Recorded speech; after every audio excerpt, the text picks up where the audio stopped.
Cześć. Ostatnio uświadomiłam sobie, że jestem już prawdziwym polskim ekspertem. Polska nie ma przede mną żadnych tajemnic. Do tego stopnia, że moi przyjaciele zwracają się do mnie po poradę, gdy tylko potrzebują się czegoś dowiedzieć o naszym pięknym kraju. Kilka dni temu moja przyjaciółka powiedziała mi, że wybiera się w podróż do Polski. Napisała do mnie wiadomość. Przecież mieszkasz w Polsce. Co tam jest ciekawego do zobaczenia? Co warto zjeść? Kiedy to przeczytałam, pomyślałam. Dobrze trafiłaś. Mogę ci zaoferować naprawdę profesjonalne porady. I bardzo pewnie zaczęłam jej wszystko opowiadać. Pierwsza rada jest bardzo prosta. Jeśli jedziesz do Polski, musisz zjeść polskie pierogi. Ponieważ polskie pierogi są zupełnie inne niż chińskie. Chińskie pierogi zwykle mają w środku mięso i warzywa. Natomiast w polskich pierogach można znaleźć bardzo dziwne rzeczy. Na przykład ziemniaki, ser, truskawki, jagody. Niektórzy Chińczycy uważają słodkie pierożki za dziwnie smaczne. Na pewno moja przyjaciółka pomyśli, wow, Polacy są bardzo oryginalni. Oprócz pierogów, koniecznie musi spróbować różnych zup. Barszcz czerwony, rurek, zupa grzybowa, a najlepiej grochówka z kuchni polowej. I nie może też przegapić polskiego schabowego. Już sobie wyobrażam jej minę, gdy zobaczy wielkość Polski w Polsce. Pierogi wielkości pięści, zupy tak dużo, że można się w niej wykąpać, a kotlety większe niż twarz. Moja przyjaciółka na pewno pomyśli, wow, Polacy są bardzo hojni. Zamawiasz jedno danie i na pewno nie wyjdziesz z restauracji głodny. Dodałam jej jedną bardzo praktyczną radę. Jeśli nie wiesz, gdzie iść na obiad, idź do baru mlecznego. Tam jest tanio, a jedzenia jest dużo. I większość dań to tradycyjna polska kuchnia. Choć jest jeden problem. Kiedy pojedziesz do baru mlecznego, prawdopodobnie nie rozumiesz menu, bo wszystko jest napisane po polsku. Ale nie ma problemu. Nawet w takiej sytuacji możesz po prostu zamknąć oczy i zamówić coś w ciemno. Na pewno będzie to jakaś miła niespodzianka.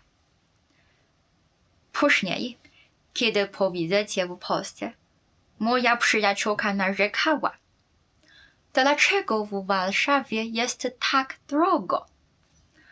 Powiedziała, że poszli do restauracji i za jedzenia dla 2 osób zapłacili 300 złotych, a jedna butelka wody kosztowała 25 złotych. Kiedy to usłyszałam, od razu pomyślałam, na pewno dali się oszukać. I pomyślałam, gdybyś poszła do baru mlecznego i zamówiła wszystko z menu, to i tak nie zapłaciłabyś 300 złotych. Ale ona powiedziała, poszliśmy do restauracji sushi. W tym momencie naprawdę zamarzłam. Byłam strasznie rozczarowana. Poleciłam jej mnóstwo pysznych polskich potraw, ale ona nie spróbowała żadnej z nich. I zamiast tego poszła jeść azjatyckie jedzenie. Zapytałam, dlaczego jedziesz do Polski i jesz sushi? Ona powiedziała, bo w mojej rodzinie mamy taką tradycję, że w każdym kraju próbujemy sushi. Potem mogłam powiedzieć tylko jedno. Nie jesteście prawdziwymi turystami w Polsce. Co powinno jeść w Polsce?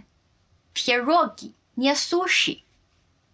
Albo choćby śledzika z Bałtyku. Ostrzegałam ją też, że życie w Polsce jest bardzo niebezpieczne, a cukiernia jest największym zagrożeniem.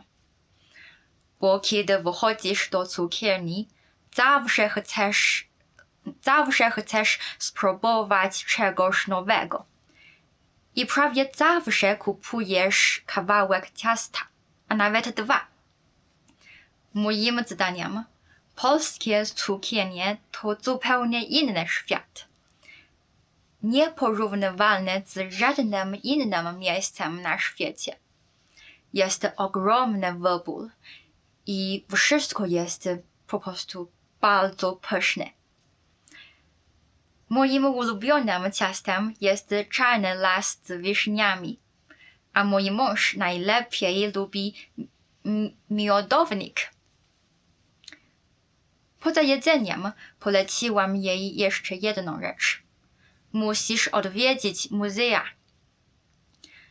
Oświęcim to moje najbardziej polecane miejsce, choć uważam, że wszystkie polskie muzea są rewelacyjne. Czy to muzea sztuki, czy historyczne, wiele z nich jest przygotowanych bardzo starannie. Dlatego powiedziałam, nie zastanawiaj się zbyt długo.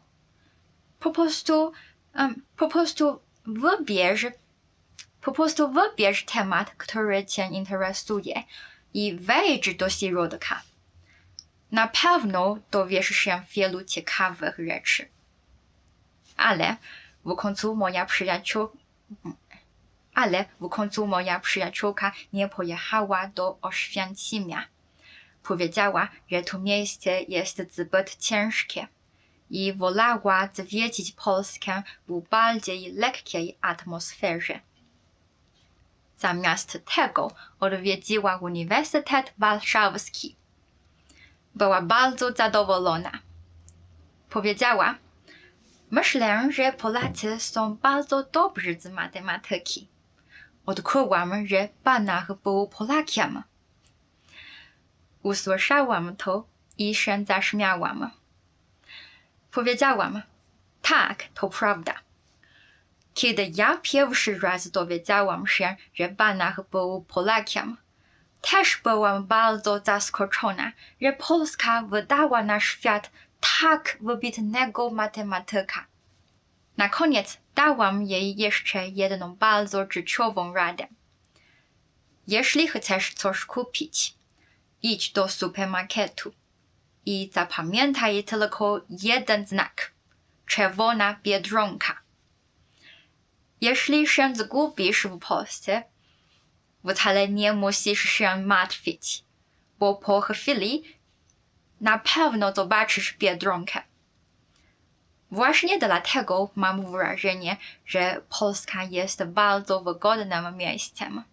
Co 500 metrów jest biedronka. Jednak już pierwszego dnia swojego pobytu w Polsce moja przyjaciółka wysłała mi bardzo szokującą wiadomość. Dlaczego wszystkie sklepy są dziś zamknięte? Kiedy to usłyszałam, pomyślałam, o nie, zapomniałam jej powiedzieć coś bardzo ważnego. W Polsce wiele sklepów jest w niedzielę zamkniętych. Dawno nie byłam w Polsce. Zupełnie o tym zapomniałam. Więc szybko napisałam jej: jeśli naprawdę czegoś potrzebujesz, idź na stację benzynową. Ale jeśli nie jest to pilne, witamy w polskiej niedzieli. Później powiedziała mi jeszcze jedną rzecz. Zauważyłam, że na ulicach w Polsce jest bardzo mało Azjatów. Ona teraz mieszka w USA. W Ameryce Azjaci na ulicy to coś normalnego. Ale w Polsce wydaje jej się, że jest ich za mało. Powiedziałam jej: to prawda.